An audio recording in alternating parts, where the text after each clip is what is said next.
10, 9, 8, 7, 6, 5, 4, 3, 2, 1.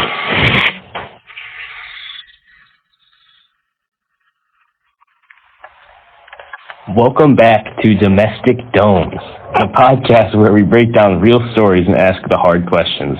Today's episode tackles a controversial topic: vigilante killers. These are people who claim they were delivering justice by targeting criminals themselves. Some of these individuals are even praised online, which raises serious questions about how society views crime, punishment, and revenge. But make no mistake, every case we'll discuss today involves illegal violence. Our goal isn't to glorify it, but to understand why these cases happen and why they're so dangerous. Today, we'll look at several real cases from around the world and ask one main question: can violence ever be justified if the target is a criminal?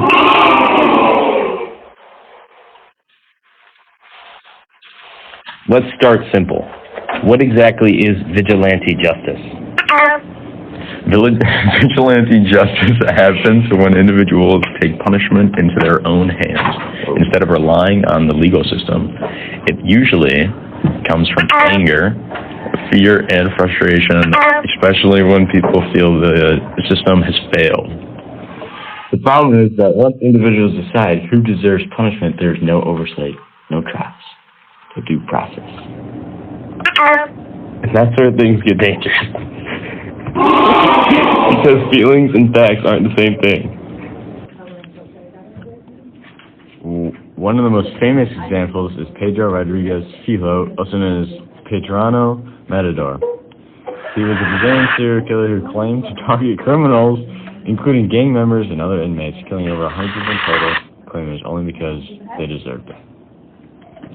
Pedro had a very violent childhood, including abuse and family trauma. While that helps explain his behavior, it doesn't excuse it. Many of his killings happened in prison, and because Brazil has a maximum sentence limit, he was eventually released. What shocked people was what happened next.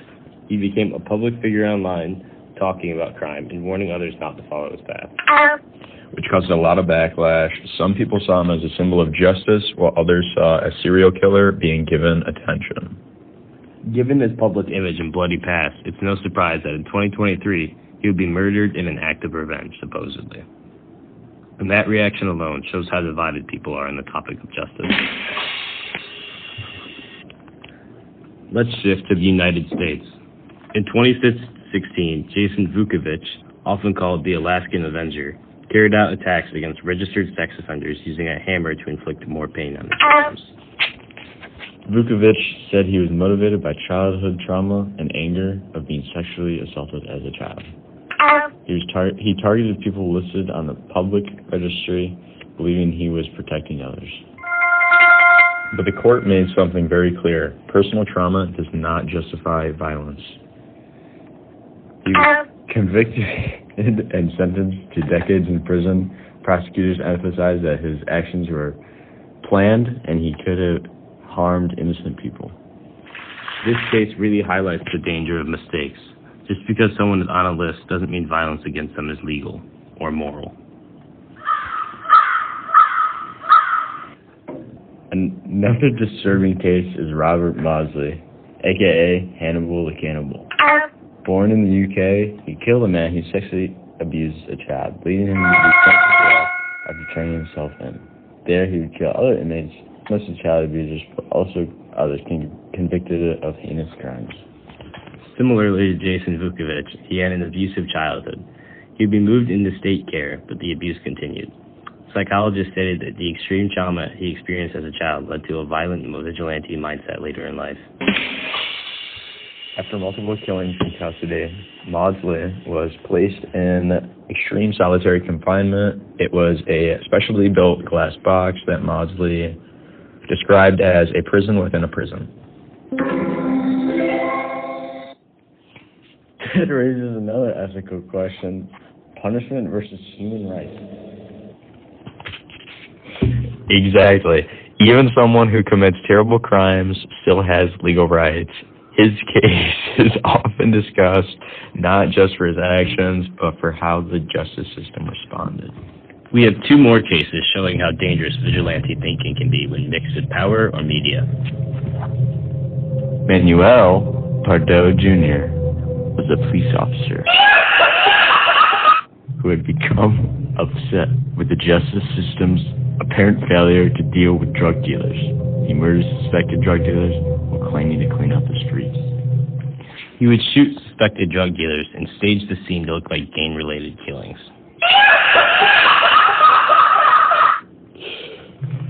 But the evidence showed greed and abuse of authority, as he would be caught due to the similarity of all the killings and evidence linking him to the killings in his home.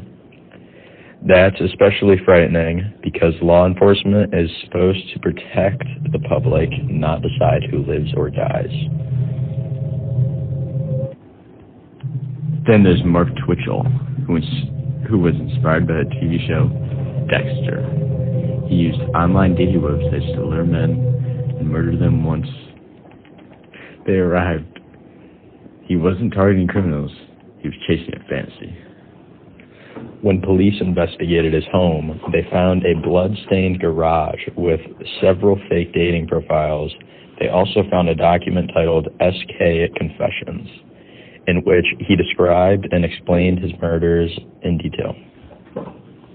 That shows how the media can romanticize violence and blur reality.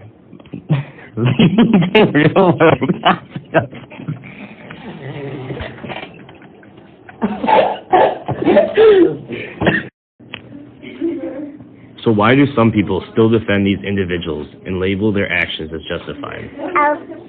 Because they target people society already hates.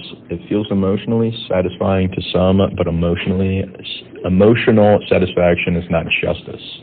And once we accept violence against bad people, the definition of bad keeps expanding. That's when innocent people get hurt.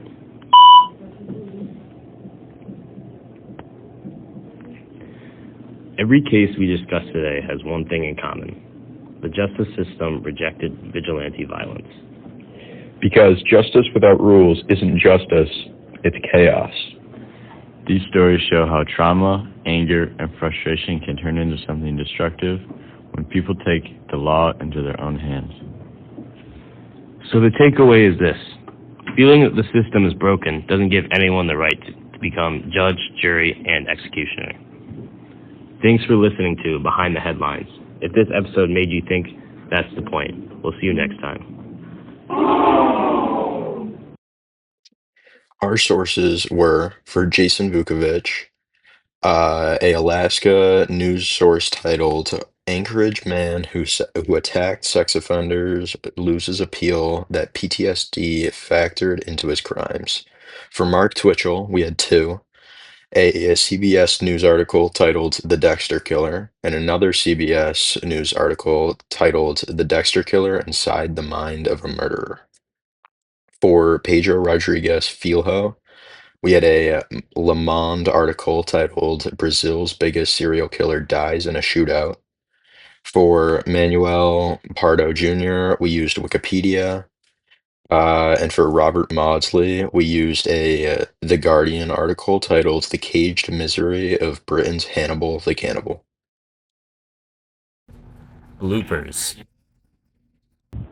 Manuel Pardo Jr. was a police officer who had become upset with the justice system's apparent failure to deal with drug dealers. Murdered suspected drug dealers. Wow. Claiming to clean up the streets. He would shoot. What are you laughing about? Because they're like, who wrote this shit, man? No, you're like, what's that here? Are you like, I don't know what I'm going to do.